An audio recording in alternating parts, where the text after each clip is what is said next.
तो हेलो बच्चों, कैसे हो? तो आज मैं आपके लिए Hindi medium physics 9th class Hindi medium की पहली बार बेटा लेक्चर बना रहा हूँ। उम्मीद है आपको समझ में आएगा हिंदी मीडियम के बच्चों को। जो बच्चे इंग्लिश मीडियम वाले देख रहे हैं वो हिंदी मीडियम को बेटा शेयर कर लें, ठीक है? तो उन्हें भी पता चले कि इस चैनल पर आप हिंदी मीडियम का कंटेंट भी पढ़ लेंगे। तो देखो बच्चों, चैप्टर नंबर आपका 8 है साइंस में, 9th क्लास की साइंस में। बेटा देखो 9th क्लास की साइंस में ना बहुत कुछ है, बायो है, केमिस्ट्री है, फिजिक्स है और नेचुरल साइंस है, ठीक है ना? अब इसमें आप ध्यान से देखो तो बेटा कितने चैप्टर होंगे आपके फिजिक्स के, भौतिक विज्ञान, भौतिक विज्ञान। तो भाई भौतिक विज्ञान के कितने लेसन होंगे, ध्यान से देखो बेटा।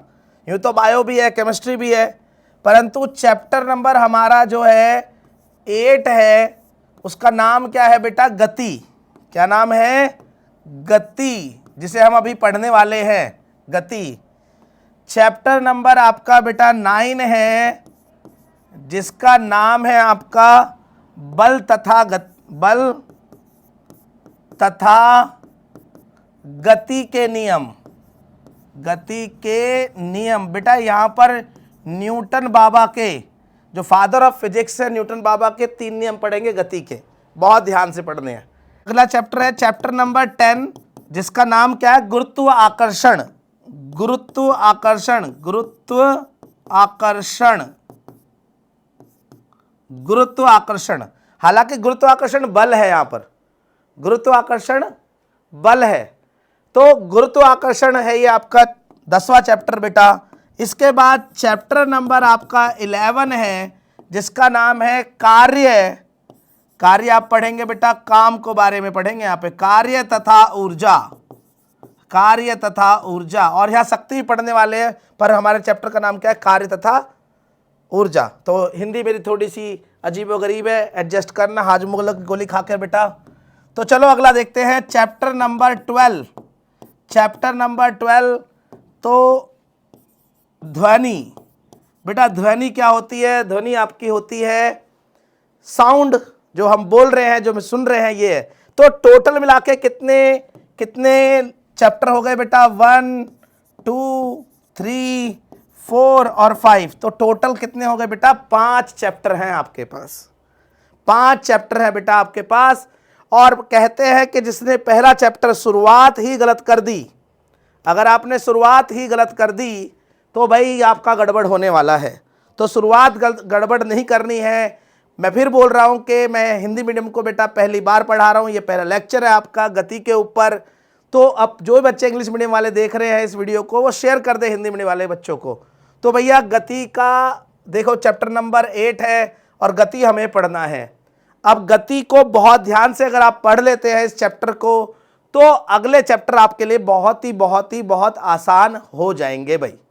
समझ में आ रहा है बच्चों? तो चलो हम स्टार्ट करते हैं गति को बेटा, गति को स्टार्ट करते हैं बेटा। देखिए बेटा गति, जैसा कि मैंने बताया, फिजिक्स का चैप्टर है, हमारे भौतिक विज्ञान का चैप्टर है। तो गति अलग अलग तरीके से होती है, देखो ध्यान से।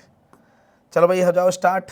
चलो बेटा, विराम अवस्था, विराम अवस्था या विश्राम अवस्था, विराम अवस्था या विश्राम अवस्था या गतिज अवस्था। अब ये 2 चीजें होती हैं, विश्राम अवस्था और गतिज अवस्था। मतलब हम इसे कह सकते हैं विश्राम और इसे गति। तो विश्राम अवस्था और गतिज अवस्था क्या होती है? अब आप इसको बात को समझिए कि अगर मैं कह दूं विश्राम, अगर मैं कह दूं विश्राम क्या होता है बेटा?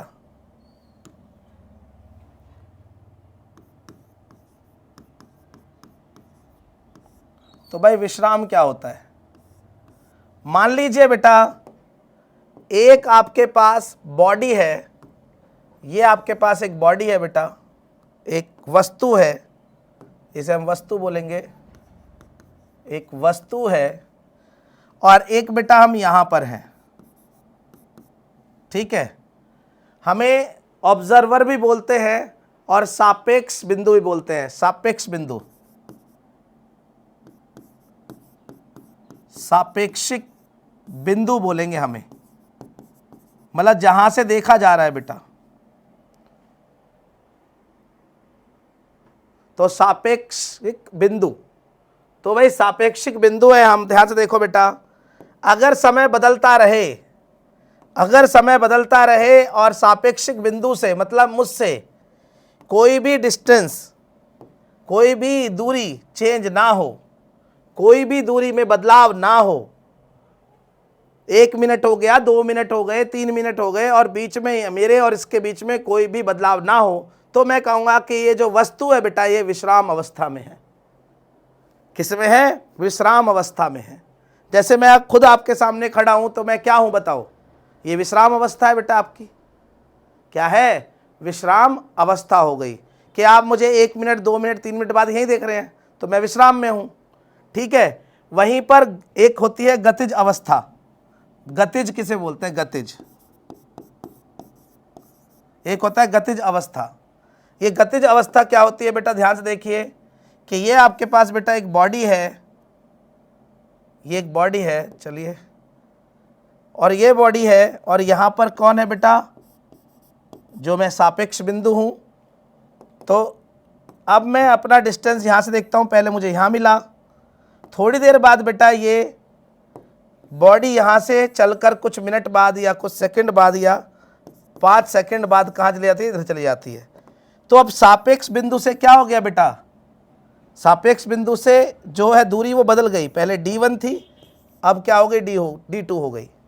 मतलब मेरे कहने का मतलब है कि सापेक्ष बिंदु से बेटा आप टाइम के अकॉर्डिंग दूर जा रहे हो, तो बॉडी क्या कर रही है? वस्तु क्या कर रही है बेटा? गतिज है, गतिमान है, गति करके गई है, तो इसे गति अवस्था बोलेंगे। देखो आप इसमें भी आप समझो ध्यान से, यहाँ पर भी देखो। तो विश्राम अवस्था क्या होती है? कोई वस्तु विश्राम अवस्था में तब कहलाएगी जब उसकी स्थिति में किसी एक बिंदु के सापेक्ष, ठीक है, कोई बदलाव ना हो। मैंने सापेक्षिक बताया था, तो कोई भी बदलाव ना हो किसी के अकॉर्डिंग, तो उसे क्या बोलेंगे? विश्राम अवस्था। बेटा गतिज अवस्था किसे बोलेंगे?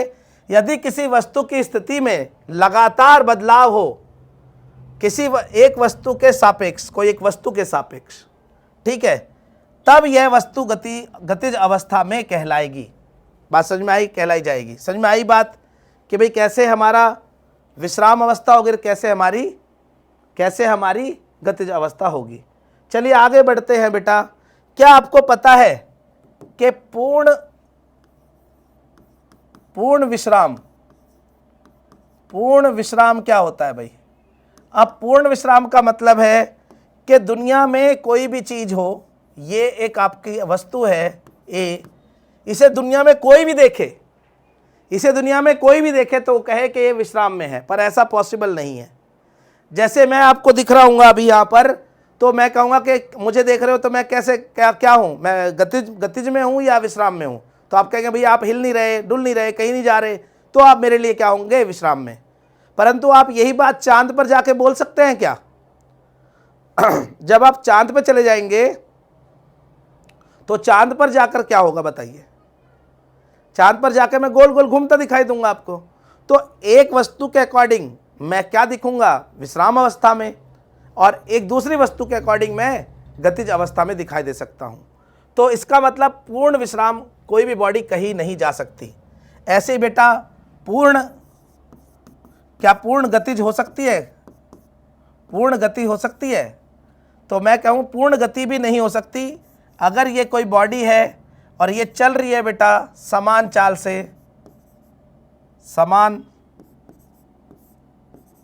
से, और एक और बॉडी बी है बेटा, वो भी इसी समान चाल से चल रही है, दोनों की चाल बेटा सेम है, तो हमें ये दोनों क्या दिखेंगे? एक दूसरी क्या दिखेगी? रुकी हुई दिखाई देगी। परंतु वहीं पर कोई बच्चा खड़ा हुआ है बस खाली, तो उसे ये क्या दिखेगी? चलती हुई दिखाई देगी। तो हमने कहा पूर्ण गति नाम की भी कोई चीज़ नहीं होती। ना तो पूर्ण गति कहलाती है कोई भी चीज़। अगर हम कहें कोई चीज़ को दुनिया सब कहे कि चल रही है, दुनिया का हर आदमी कहे, हर चीज़ कहे चल रही है, तो ऐसा पॉसिबल नहीं है। किसी के अकॉर्डिंग कोई चीज़ रुकी हुई है, किसी के अकॉर्डिंग कोई चीज़ चल रही है। चलती हुई चीज़ भी रुकी हुई है, जैसे कि पेड़ जब हम चलते हैं किसी गाड़ी में पेड़ को देखते चलते देखते हैं, और रुका हुआ आदमी कहता पेड़ को चलता कोई, ये पागल हो गए हो। परंतु हमें गाड़ी के अंदर, गतिमान गाड़ी के अंदर हमें पेड़ कैसे दिखाता, चलता हुआ दिखा देता है हमारी विपरीत दिशा में। समझ में आई बात? मतलब पूर्ण विश्राम और पूर्ण गति नाम की कोई चीज नहीं होती। तो होता क्या है, तो गति होती है बेटा सापेक्षिक गति होती है, सापेक्षिक गति। गति कैसी होती है? सापेक्षिक होती है, मतलब रिलेटिव होती है। समझ में आई बात या नहीं आई? तो सापेक्षिक होती है गति, सापेक्षिक होती है, मतलब सापेक्ष मतलब रिलेटिव, कि कोई उसी चीज को क्या बताएगा रुका हुआ, और कोई उसी चीज को क्या बताएगा चलता हुआ। जैसे कि आपने कुछ शॉट भी देखे, मैंने शॉट डाले थे, एक गाड़ी वाला डाला था कि हमारे अकॉर्डिंग हमने जब देखा कि गाड़ी चल रही है, पर थोड़ा दूर आए द टीचर्स वाले में, तो क्या हुआ था, आईपैड पे रखी हुई थी, बस गाड़ी नहीं चल रही थी। तो किसी के अकॉर्डिंग गाड़ी चल रही है और किसी के अकॉर्डिंग गाड़ी चल नहीं रही थी। एक लड़की वॉक कर रही थी पैरल के सामने, आपको लगा कि भाई वो तो आराम से वॉक कर रही है, परंतु हमने क्या दिखाया कि वॉक नहीं कर रही है, वो आपको दिखाई दे रहा है वॉक कर रही है, अदरवाइज वो पैरल के सामने सिर्फ चलने की एक्टिंग ही कर रही थी। समझ में आया बच्चों? तो इसलिए मैंने कहा गति कैसी होती है, गति सापेक्षिक होती है, रिलेटिव होती है गति। याद रहेगा बच्चों? तो अगर आपसे कोई कहे पूर्ण विश्राम होता है, कहेंगे पूर्ण विश्राम नाम की कोई चीज नहीं होती। दुनिया में कोई भी चीज को ये नहीं बोल सकता कि रुकी हुई है, किसी का अकॉर्डिंग रुकी हुई है, किसी का अकॉर्डिंग वो चल रही है। हम कहें पूर्ण गति हो सकती है, एब्सोल्यूट मोशन हो सकता है, तो हम कहेंगे पूर्ण गति नाम की भी कोई चीज नहीं होती है। वो भी क्या होता है, गति में चलता हुआ जहाज भी जब हम चल रहे होंगे हमें रुका हुआ दिखाई देगा। बात समझ में आई? तो पूर्ण विश्राम और पूर्ण गति नाम की कोई चीज नहीं होती। हम क्या कहेंगे, गति कैसी होती है, सापेक्षिक होती है, रिलेटिव होती है। ओके बच्चों, समझ में आई? चलो अब आगे बढ़ते हैं थोड़ा सा, ये तो बात हो गई। इस पर हम जो है कुछ वीडियोस भी डाली थी, कुछ शॉर्ट भी डाले हैं, उसे आप समझ भी सकते हैं। जैसे मैं अभी थोड़ा दिखाऊं यहाँ पर तो सापेक्षिक गति का एक सबसे अच्छा एग्जाम्पल है, सापेक्षिक गति का एक सबसे अच्छा एग्जाम्पल है कि ये ट्रेन थी और मैं इस ट्रेन के सामने मेरी एक ट्रेन थी, तो मैंने कैमरा लेके ट्रेन के सामने ऐसे बैठ गया। तो पहले मेरी ट्रेन ना रुकी हुई थी, तो मुझे क्या दिखाई दे रहा था, ध्यान से देखो, मुझे ये ट्रेन इधर चल रही थी, धीरे धीरे चल रही थी, इधर पहले जा रही है। देखिए मैं पहले रुका हुआ था मेरी ट्रेन में, अपनी ट्रेन में रुका हुआ था और मैं यहाँ से कैमरे से बना रहा था। तो मुझे ट्रेन कैसे दिखाई दे रही है, इधर जाती हुई दिखाई दे रही है। परंतु मेरी ट्रेन चलने लगी अब अचानक से मेरी ट्रेन चलने लगी, चाय बिक रही थी देखो, और मेरी ट्रेन चलने लगी। तो अब आपको क्या दिख रहा है दूसरी ट्रेन के साथ में, तो मुझे मेरी ट्रेन का तो मतलब नहीं, पर देखो आपको क्या लग रहा है, वो ट्रेन उधर चल रही है, देखो ध्यान से दिखाई दिया। तो मेरे अकॉर्डिंग ये वाली ट्रेन, मेरे सामने वाली ट्रेन चल रही है, वो भी उसकी अपोजिट डायरेक्शन में, क्योंकि मैं उधर चल रहा था। समझ में आया? या मैं एक बार और दिखाऊं, एक बार और देखें, ध्यान से देखें बेटा। मैं अपोजिट ट्रेन में बैठा था, पहले मेरी ट्रेन रुकी हुई थी, मैंने कैमरे से लगाया, शूट किया, तो ट्रेन मुझे इधर चलती हुई दिखाई दे रही है, थोड़ी थोड़ी चल रही है। परंतु धीरे धीरे मेरी ट्रेन चलने लगी और स्पीड पकड़ने लगी, और मैं बाहर देख रहा था, तो मुझे ट्रेन कैसे दिखाई देने लगी सामने वाली, कि वो पीछे की तरफ चलने लगी। और आपको भी दिख रहा होगा ऐसे ही, उम्मीद है समझ में आया होगा बेटा। ओके, तो इसे बोलेंगे सापेक्षिक गति। मतलब मेरे अकॉर्डिंग ट्रेन किधर चल रही है, मेरे विपरीत दिशा में चलने लगी, पर वहीं पर कोई रुका हुआ बच्चा होगा तो क्या देखेगा, ट्रेन धीरे धीरे ऐसे चल रही थी आगे की तरफ। ओके बच्चों, आगे बढ़ेंगे बेटा गतिज अवस्था। तो गतिज अवस्था बेटा दो तरह की होती, तीन तरह की आपको दिखाई गई हैं। जो आपका गतिज अवस्था है वो किस पर डिपेंड करती है, वो किस पर आधारित है बेटा, पाथ पर, कि किस तरह का पाथ आपका चल रहा है। तो देखिए जैसे यहाँ पर आप दिखाता हूँ मैं, पहला है आपका गतिज अवस्था के प्रारूप। भाई गतिज अवस्था कैसी होती है, किस तरह से, तो उनका विभिन्न तरह के पथ पर विभिन्न तरह की गतिज अवस्था होती है। जैसे जैसे पथ होता है वैसे वैसे आपकी क्या होती है, गतिज अवस्था होती है। तो जैसे हमने लिखा है विभिन्न गतिज अवस्थाओं के प्रारूप निम्नलिखित हो सकते हैं। जैसे पहला देखिए बेटा, वृत्तीय गति। वृत्तीय गति क्या होता है बेटा, जब गोलाकार पथ होता है, हम गोलाकार पथ में चलें, जैसे ये देखिए ये गोलाकार पथ है, ऐसे ऐसे चलने को हम क्या कहेंगे, क्या कहेंगे, वृत्तीय गति बोलेंगे। क्या बोलेंगे, वृत्तीय गति बोलेंगे। दूसरा है बेटा रेखीय गति, यही हमारा चैप्टर का नाम भी है, इसी चैप्टर में यही वाला हम गति पढ़ने वाले हैं, रैखिक गति या रेखीय गति।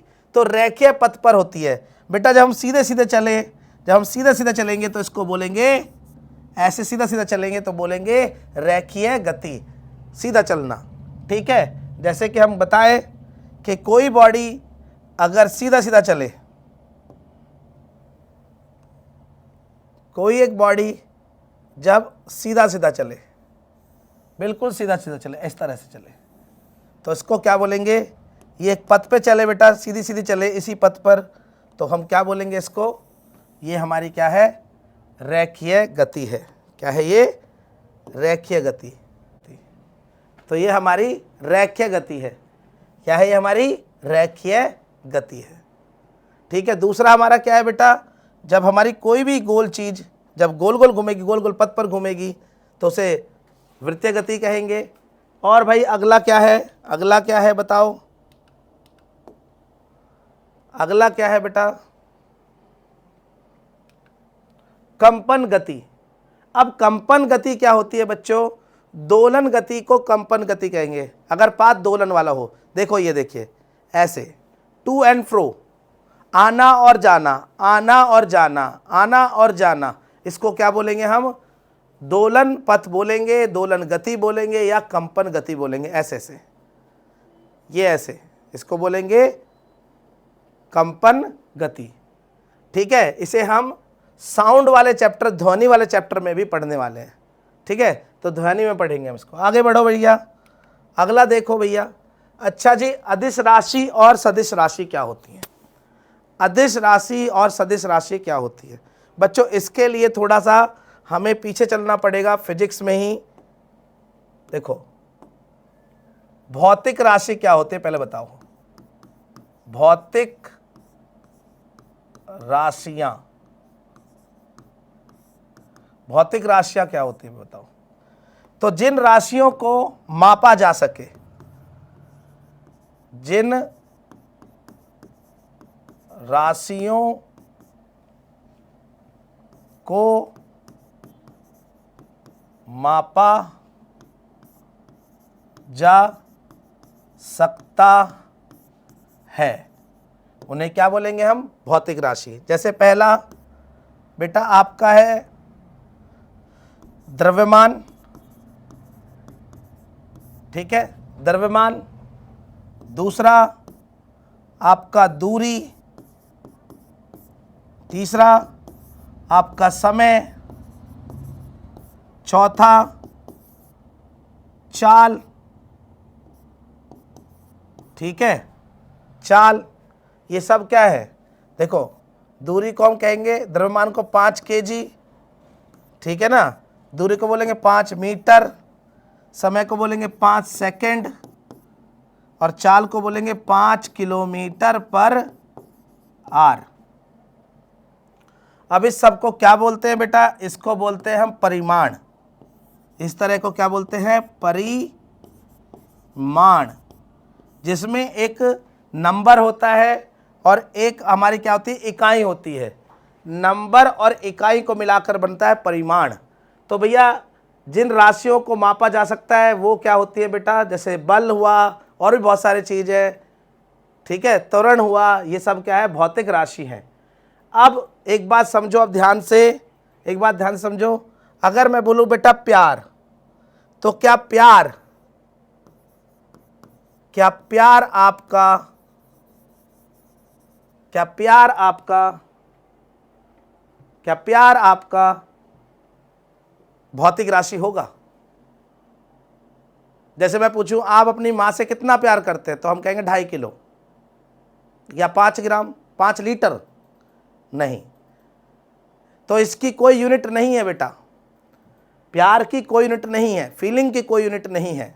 ठीक है। तो हमारी फीलिंग जो है वो क्या है, भौतिक राशि नहीं होंगी।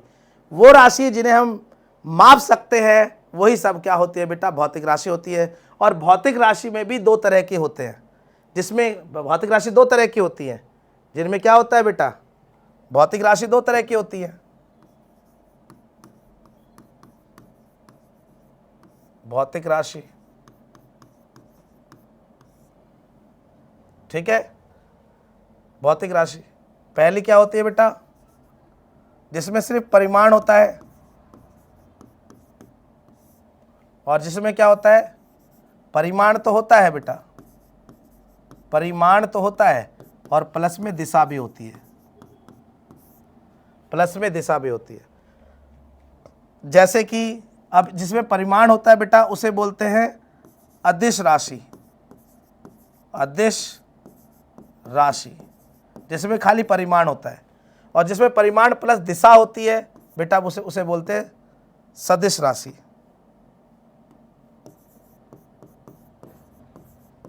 सदिश राशि। समझ में आया? अदिश राशि और अदिश राशि और सदिश राशि, अदिश और सदिश, अदिश राशि और अदिश राशि और सदिश राशि। और अदिश राशि कौन सी होती है, जिसमें सिर्फ परिमाण होता है। और सदिश राशि किसमें होती है बेटा, जिसमें परिमाण प्लस क्या होता है, दिशा होती है। अब जैसे यहाँ पर आप देखिए, जैसे मैं कुछ अदिश राशि लिखूं, पहला समय, तो समय क्या होता है बेटा 5 सेकंड, तो ये क्या है, बस परिमाण है, यहाँ पे दिशा की जरूरत नहीं है। जैसे दूरी 5 मीटर, कोई दिशा की जरूरत नहीं है। जैसे मैं कह दूं 45 किलोमीटर, जैसे मैं कहूं मेरे मामा का घर यहाँ से 45 किलोमीटर दूर है, तो मुझे इस बात से मतलब नहीं है कि किस डायरेक्शन में दूर है, किस दिशा में दूर है, बस मुझे ये बताना है कि दूर है, इतनी दूर है। तो ये मेरी क्या होगी, दूरी होगी बेटा। तो दूरी में कोई दिशा की जरूरत नहीं होती। जैसे कि मैं कह दूं चाल, अब चाल को मैं कह दूं 100 किलोमीटर पर आवर, 100 किलोमीटर प्रति घंटा। तो मैंने कहा कि मेरी जो गाड़ी है या कोई ट्रेन है 100 किलोमीटर प्रति घंटे से चल रही है। अब चल रही है, किधर चल रही है, किस डायरेक्शन में चल रही है, इससे कोई मतलब नहीं, बस चल रही है। तो हम इसे कह देंगे कि भाई ये चाल जो है, अब इन सब में देखो, इन सब में सिर्फ परिमाण परिमाण परिमाण है। परिमाण मतलब एक नंबर दिया हुआ है, एक नंबर दिया हुआ है और एक उसकी यूनिट दी हुई है। तो नंबर और यूनिट को, नंबर और इकाई को मिलाकर बोलते हैं बेटा परिमाण। नंबर होता है, कोई संख्या होती है बेटा यहाँ पर, और प्लस में क्या होता है, इकाई होती है। तो इकाई और संख्या और इकाई को मिलाकर क्या बोलते हैं, परिमाण। अब जहाँ पर परिमाण और दिशा दोनों होते हैं, जैसे मैं कह दूं बेटा बल के बारे में सुनो, मैंने बोला बल 5 न्यूटन। अब 5 न्यूटन तो बेटा क्या हो गया, क्या हो गया, परिमाण। पर मैंने बोल दिया पूरब की ओर, पूरब की ओर, तो भाई अब ये क्या हो गया, ये दिशा भी दे दी, या ऊपर की ओर या नीचे की ओर, तो बेटा ये क्या हो गया, अब हमारा ये क्या हो गया बेटा, डायरेक्शन भी हो गई। तो जब हमें परिमाण दे रखा हो बेटा और प्लस डायरेक्शन दे रखी हो, मतलब दिशा दे रखी हो, तो हम बोलेंगे उसको सदिश राशि। और जब खाली बस परिमाण दे रखा हो तो जब बोलेंगे अदिश राशि। समझ में आया भौतिक राशि में? अब देखो यहाँ पर भी आप समझेंगे तो अदिश राशि क्या होता है और सदिश राशि क्या होता है। तो भौतिक इकाइयों में परिमाण प्लस दिशा होगी तो क्या होगा, सदिश राशि, जिसमें फिर भौतिक इकाइयों में सिर्फ क्या होगा, परिमाण परिमाण होगा। जैसे चाल, दूरी, ठीक है, वेग, विस्थापन, ये पढ़ेंगे, ये क्या सब होती है, ये सब क्या होते हैं बेटा। यहाँ पे बल हो गया, बल के बाद और क्या लिख दूं मैं, विस्थापन। विस्थापन मतलब 5 मीटर, 5 मीटर ऊपर की ओर, ऊपर की ओर, तो दिशा बतानी पड़ी मुझे। जैसे मुझसे पूछा किसी ने कि यहाँ से बताओ अग्रवाल किधर है, तो मैंने कहा 5 मीटर। अब वो 5 मीटर इधर की तरफ जाने के बजाय बेटा इधर चला गया, तो उसे अग्रवाल नहीं मिला। तो उन्होंने कहा तुमने तो बोला था 5 मीटर, वो 5 मीटर उल्टा है, 10 मीटर की दूरी चल गया वो। तो आके पूछ रहा है मेरे से कि भैया 5 मीटर तो आपने बोला, मुझे तो मिला ही नहीं अग्रवाल वहाँ पर। तो मैंने बोला सुनिए बेटा, गलती हो गई, इधर की तरफ जाना था आपको, इधर की तरफ जाइए आप, 5 मीटर। तो डायरेक्शन भी बतानी पड़ी, मतलब दूरी के साथ में, मैग्नीट्यूड के साथ में, मतलब परिमाण के साथ में आपको दिशा भी बतानी पड़ेगी। तो परिमाण प्लस दिशा बताएंगे तब जाके आपका सदिश राशि बनती है। तो ये हो गया बेटा विस्थापन। तो विस्थापन है 5 मीटर ऊपर की ओर। तो ये तो क्या हुआ बेटा, बताओ बेटा, ये बताओ, ये परिमाण और ये उसकी दिशा। तो परिमाण प्लस दिशा को बोलेंगे सदिश राशि, खाली परिमाण को बोलेंगे अदिश राशि। याद रहेगा बच्चों। चलो आगे बढ़ जाते हैं। बेटा आप पढ़ेंगे दूरी के बारे में कि दूरी क्या होती है। दूरी क्या होती है बेटा, वास्तविक जो हमारा, देखिए जैसे मैं कह दूं वास्तव में जो भी पथ होता है हमारा, जैसे यहाँ पर हूँ मैं और ऐसे ऐसे ऐसे चल के यहाँ आ जाऊँ, ये है। तो अब अगर मैं जहाँ से चला बेटा, इस पॉइंट को ए बोल दूँ मैं, इस बिंदु को, तो ये क्या है, प्रारंभिक बिंदु है।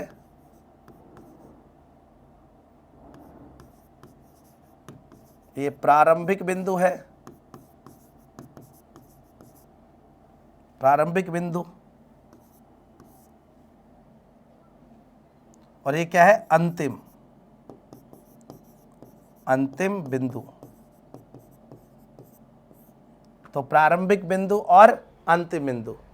अब प्रारंभिक बिंदु से चलना स्टार्ट किया बेटा आपने और ऐसे चले, ये एक्चुअल डिस्टेंस को लेकर चले। अब इसको बेटा मैं क्या बोलूँगा, इसे मैं बोलूँगा दूरी।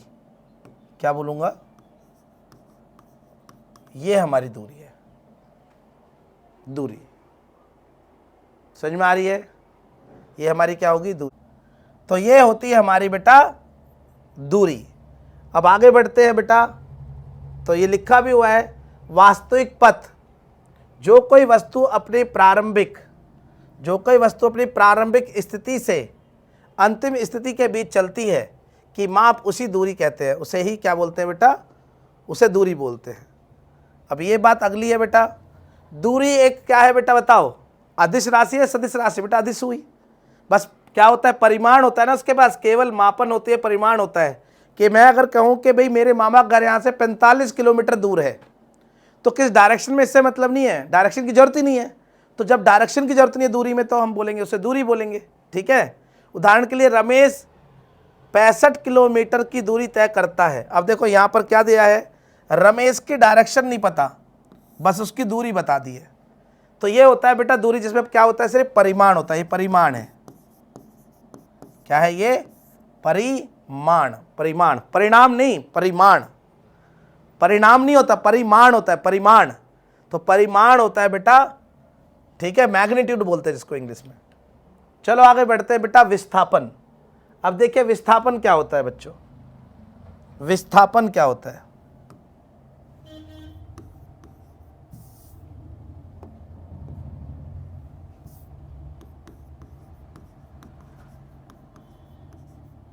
बेटा विस्थापन क्या होता है, मान लीजिए आप यहाँ से चले, ये आपका प्रारंभिक बिंदु, और ऐसे चलते चलते यहाँ पर आ गए, और ये आपका अंतिम बिंदु। ये क्या है, प्रारंभिक बिंदु, जो क्या है बेटा ए है, और ये जो बी है बेटा ये क्या है, अंतिम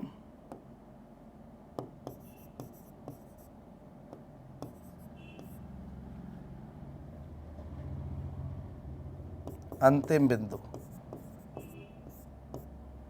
ठीक है, प्रारंभिक बिंदु और अंतिम बिंदु। अब विस्थापन होता है बेटा दो, प्रारंभिक बिंदु और अंतिम बिंदु की न्यूनतम दूरी। अब न्यूनतम दूरी का मतलब क्या है बेटा, यहाँ से ये सीधा ले लो यहाँ तक, तो यही क्या बोलेगा बेटा, क्या बोला जाएगा, ये विस्थापन है। यही क्या है हमारा, विस्थापन है। यही क्या है हमारा, विस्थापन होगा।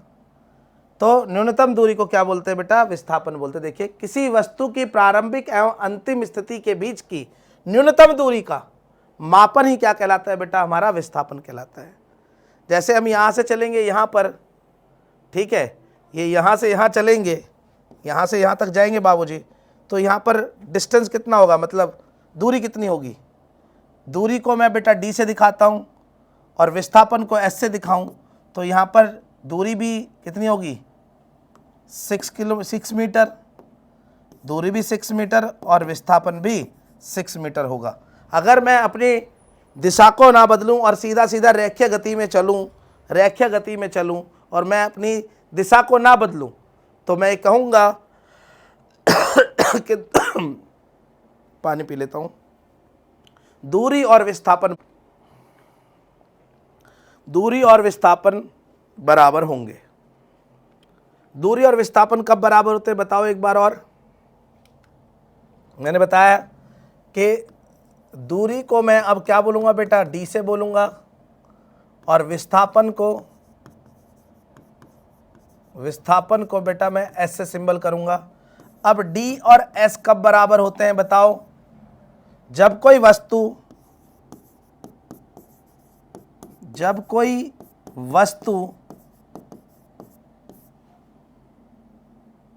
एक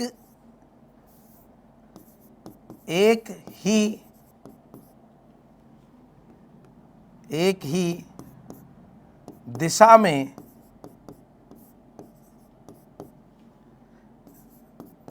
रेखीय गति में हो,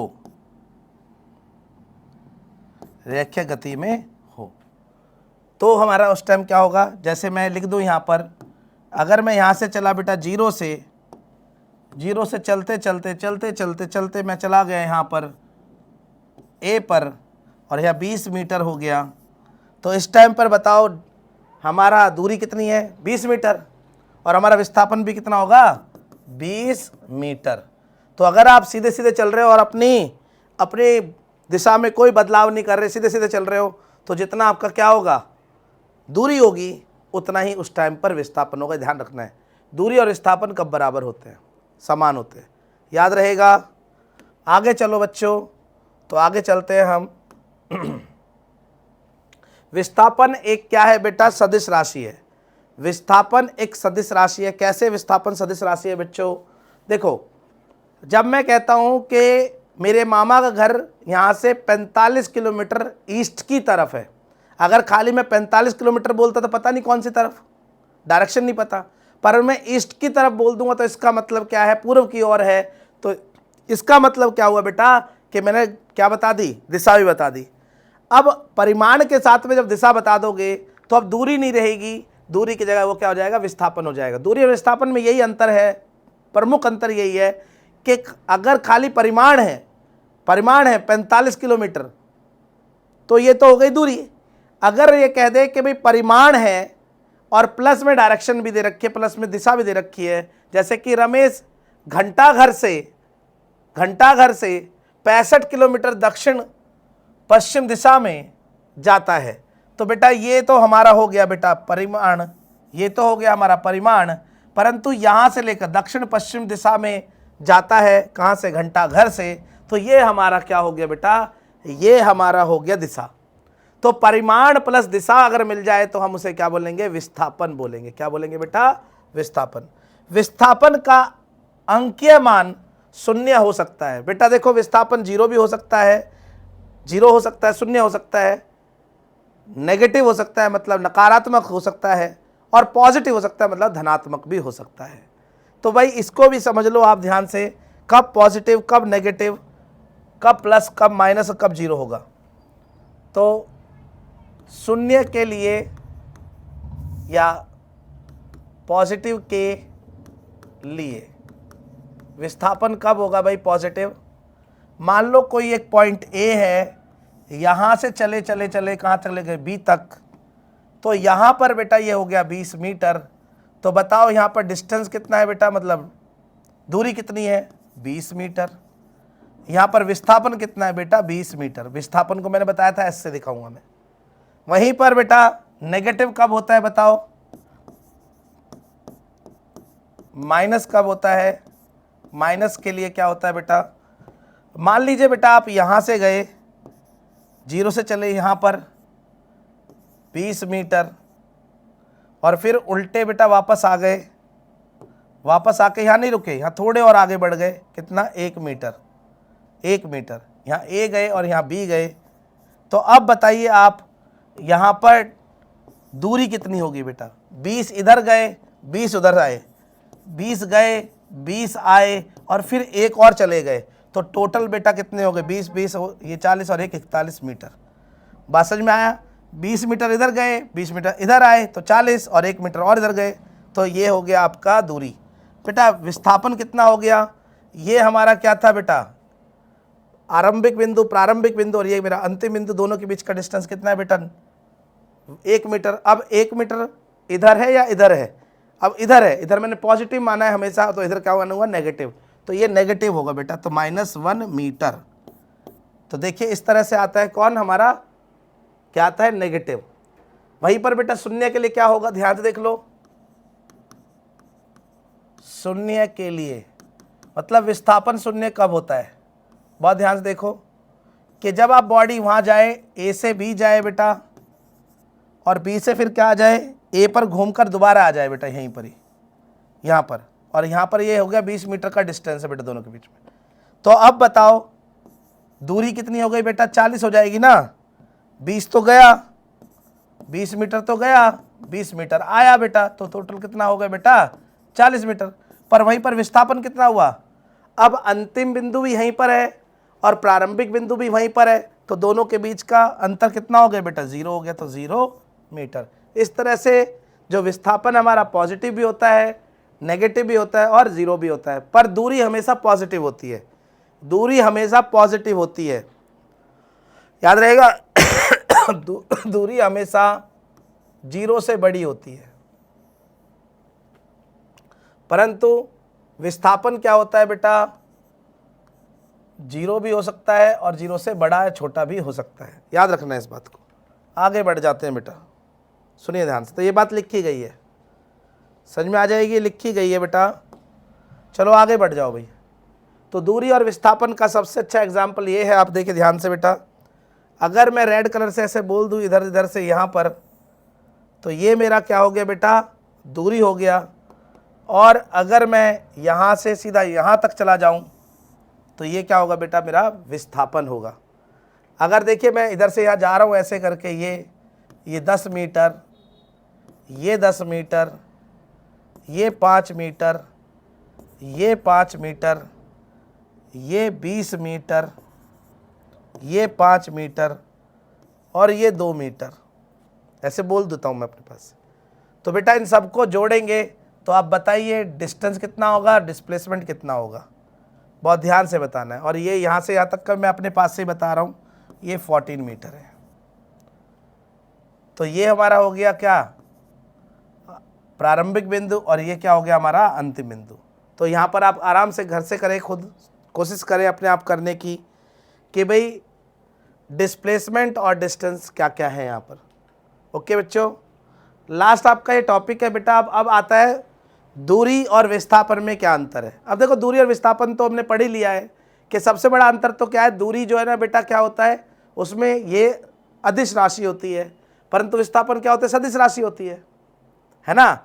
ये क्या होती है बेटा? अदिश राशि होती है, ये क्या होती है? सदिश राशि होती है। ऐसे ही दूरी कभी शून्य नहीं होती, धनात्मक होती है, और विस्थापन क्या होता है? ये धनात्मक भी होती है, शून्य भी होती है और ऋणात्मक भी मानी जाती है। समझ में आई बात? तो ये आपका अच्छे से आप इसको याद कर ले बेटा, अंतर को, दोनों में दूरी और विस्थापन में क्या अंतर है। अब ये एक क्वेश्चन है बेटा आपके पास, ये क्वेश्चन करना है आपको। जैसे मैं 1-2 क्वेश्चन और बता देता हूँ आपको। मान लीजिए बेटा एक सर्कुलर में, मतलब एक वृत्तीय गति में इस तरह से चल रहे हैं हम, ये मेरा प्रारंभिक बिंदु है और घूमकर बेटा गोल आने के बाद बेटा बी भी यहीं पर है। तो अब बताइए मेरा यहाँ पर दूरी कितनी होगी? दूरी कितनी होगी बेटा? ऐसे गोल घूम के आएंगे, दूरी कितनी होगी? 2πr। कितनी होगी? 2πr। और यहाँ पर बेटा विस्थापन कितना होगा? 0। यहाँ पर विस्थापन कितना होगा? 0। वहीं पर एक और देखिए बेटा, एक और देखिए आप,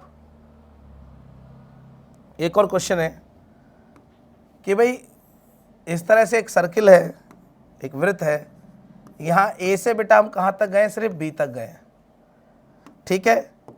यहाँ पर ये हमारा ये आर है, और यहाँ से ये भी r है। तो अब बताइए बेटा, जब आप यहाँ से यहाँ गए हो बस खाली यहाँ तक, तो बताइए दूरी कितनी है बेटा। अब आपकी दूरी को हम d से दिखाते हैं, तो भाई पूरे का तो 2 पाई r होता है, आधे का क्या हो जाएगा बेटा, पाई r होगा। समझ में आ रहा है। और भाई विस्थापन कितना होगा, विस्थापन ये है प्रारंभिक बिंदु और ये है अंतिम बिंदु, दोनों के बीच का r, और r कितना होगा बेटा 2r। समझ में आया होगा। तो इस तरह से बेटा क्वेश्चन है आपके पास। यहाँ पर देखिए ये क्वेश्चन है, तो ये भी करना है आपको। यहाँ पर जो पाई की वैल्यू 3.14 दे रखी है और जो त्रिज्या दे रखी है वो 10 मीटर दी हुई है। तो फॉर्मूला लगाना और करना। अगला बेटा एक और देखिए आप, एक और क्वेश्चन है मेरे पास कि अगर आप पूरब की तरफ चले बेटा, पहले कितना,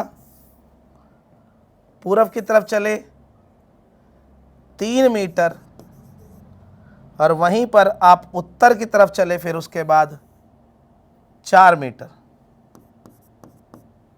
4 मीटर। तो बेटा ये हमारा क्या होगा, ये हमारा प्रारंभिक बिंदु है, ये O है, और ये B है बेटा, ये क्या है अंतिम बिंदु। तो इस केस में आपको बताना है बेटा कि यहाँ पर डिस्टेंस मतलब दूरी कितनी है।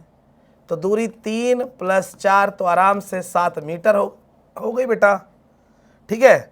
अगर मैं पूछूं बेटा विस्थापन क्या है, यहाँ पर मैं पूछूं आपसे विस्थापन क्या है, तो विस्थापन तो क्या होता है, न्यूनतम दूरी होती है। प्रारंभिक और अंतिम बिंदु के न्यूनतम दूरी को ही क्या बोलते हैं, विस्थापन बोलते हैं। यही होगा ना विस्थापन तो हमारा।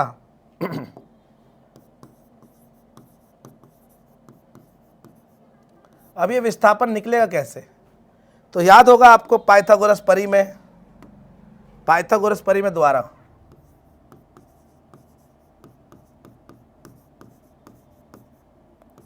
पाइथागोरस परिमेय द्वारा। तो ये जो ए बी है बेटा, ये हाइपोटेनस है मतलब कर्ण है। तो कर्ण किसके बराबर होता है बेटा, अंडर रूट में किसके, आधार तो का स्क्वायर और प्लस लंब का स्क्वायर। तो आधार का स्क्वायर बेटा ये 9, ये 16, दोनों को जोड़ा 25 और वर्गमूल निकाला तो 5 मीटर। तो कितना आया बेटा ये, तो भाई विस्थापन मेरा हो जाएगा 5 मीटर। तो विस्थापन मेरा हो जाएगा S बराबर 5 मीटर। आई बात समझ में, आई बात समझ में। तो ये क्वेश्चन भी है बेटा, इस पर देखो ध्यान से, ये क्वेश्चन भी है, अगला क्वेश्चन है इस पर बेस, तो इसको भी ध्यान से आराम से करना ही तो है। और एक मैंने भी दिया। अगला टॉपिक बेटा हमारा समान गति और असमान गति है, जिसको हम नेक्स्ट लेक्चर में पढ़ेंगे। तो हम यहीं पर लेक्चर को बेटा ख़त्म करेंगे। इस पर एक एक्सपेरिमेंट भी करेंगे दूरी और विस्थापन पर, कि भाई दूरी और विस्थापन कैसे अलग अलग है, किस तरह से दिखाया जाता है दैनिक जीवन में। तो मुझे उम्मीद है बेटा मैंने हिंदी मीडियम को पढ़ाने की कोशिश की है, और ऐसे मैं उम्मीद करता हूँ कि आप सभी बच्चों को समझ में आया होगा। और पढ़ने का एक अच्छा माध्यम बेटा एक ही होता है कि जब आप YouTube से वीडियो को देख रहे हैं तो साथ में कॉपी और पेन को रखें अपने पास, और जो भी चीज़ आप एक बोर्ड पर देख रहे हैं उसे फिर पॉज करें और दोबारा से एक बार उसे अच्छे से लिखें, तभी आपको अच्छे से समझ में आएगा बच्चों। तो उम्मीद है मेरी इस बात को आप मानेंगे और अच्छे नोट्स बनाएंगे और कुछ क्वेश्चनों को दूरी और विस्थापन पर करके भी लाएंगे। ओके, तो मिलते हैं जल्दी आपको नेक्स्ट लेक्चर में, ठीक है, जहां पर हम विस्थापन से आगे बढ़ेंगे, दूरी और विस्थापन से, समान और असमान गति पर। ओके, तो धन्यवाद बच्चों।